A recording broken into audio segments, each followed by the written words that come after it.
and started an effort to establish a marine biological laboratory in California. Ritter traveled to San Diego, giving a series of lectures and talking to anyone who would listen about his dreams for an oceanographic institution. The fathers of the city are interested in this. One of the fathers of the city is a guy named Fred Baker, who is a shell collector as well as being an eminent local physician. He plays poker with E.W. Scripps, and so he suggests that William Ritter meet E.W. Scripps. His brother George had recently died around 1900, and George had always been interested in science, and George left his fortune, which was about $700,000, to Ellen Browning Scripps, the sister of E.W. Scripps.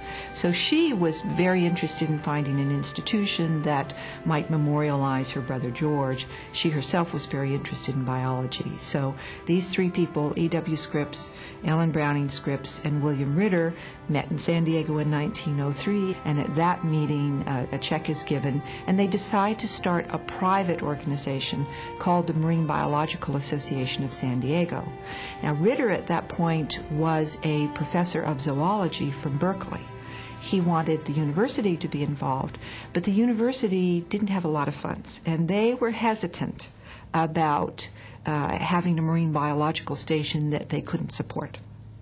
And so what happened is Ellen Browning Scripps decided to give a large endowment for the Marine Biological Association in 1912 on the provisional, on the understanding that the Marine Biological Association would become part of the University of California. So in 1912, they exchanged $10, and all of the property that belonged to the Marine Biological Association of San Diego was turned over to the University of California, and it became the Scripps Institution at that point. Some years later, a similar effort was undertaken on the east coast of the U.S. at a small research lab on Cape Cod in Massachusetts. Woods Hole Oceanographic Institution really was born because of a study conducted by the National Academy of Sciences. And they were concerned that the U.S. was starting to slip after World War I in oceanography. So they wanted to build a place that would really be a leader in the world of ocean sciences and ocean technologies. While Scripps chose to align itself with an established university, Woods Hole decided to go a different route. Woods Hole's different from the rest, most of them, because we're independent. We're not affiliated with a university or a college. Started with a sailing vessel called the Atlantis, and then through the years started to grow slowly. We got a big boost in growth during World War II because we got involved with the Navy, with submarine warfare, and we did things like anti-fouling paint. We understood how you could hide submarines. We understood how you could find submarines. So during the war years, we had a big boost in growth. And then it wasn't too long after World War II that the National Science Foundation and the Office of Naval Research came around. And we really started to understand more about planet Earth and about all the wonderful things that are going on in the ocean that we had no knowledge about. And so then the science really kicked in.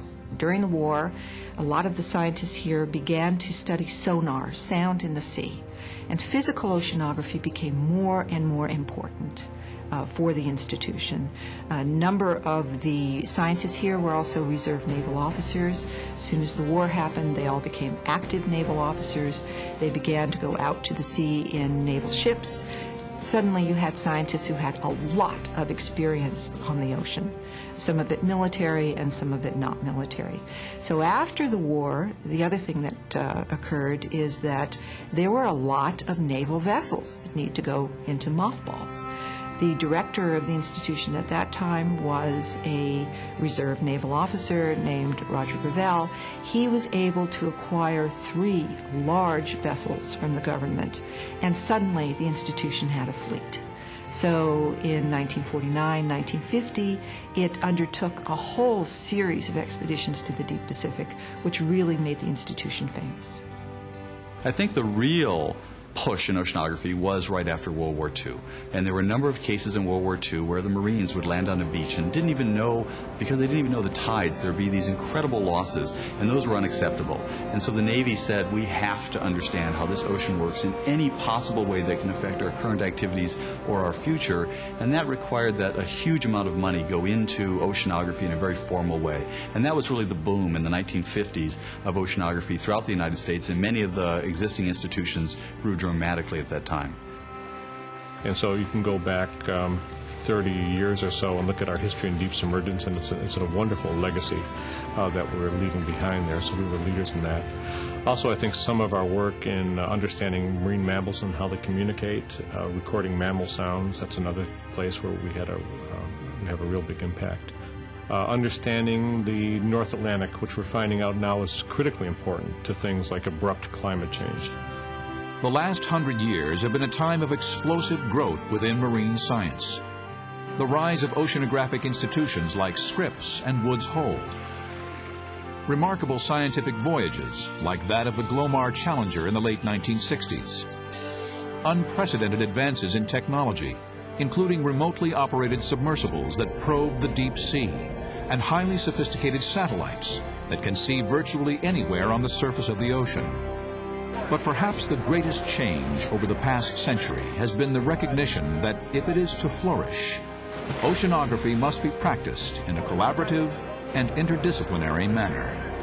We do collaborate. Oceanography is much bigger than one laboratory. We're talking about 3/4 of the planet to cover, with a very few institutions and even just a handful of ships and just 1 or 2 submarines. So it's there's more than enough to go around, and we collaborate nationally and we collaborate internationally as well. There's a side effect of the way we get to the systems we work on. We've got to go to the sea, we've got to go to the ocean to do the work. And that means either that we go out on ships or that we go to marine labs. And either of these situations, you end up getting thrown together with people that need to be there, need to be at that place, but might be there for a very different reason. They might study a completely different part of it. But when we do that, either long trips at sea or these periods in the summers at marine labs, we live together, we eat together, we play together. And out of that togetherness grows a whole network of friendships that are independent of the actual disciplines we work in, but are actually still linked to the kinds of places and reasons we chose to go somewhere. And out of these friendships then grow collaborations across the disciplines. We look at the sea as a single entity with these many, many subdisciplines, and they again make it the most interdisciplinary of sciences without question. And I think it also gives us a little extra advantage in the sense that as the world is changing in rapid and frightening ways, in this subject we have all of the tools to study a multidisciplinary system.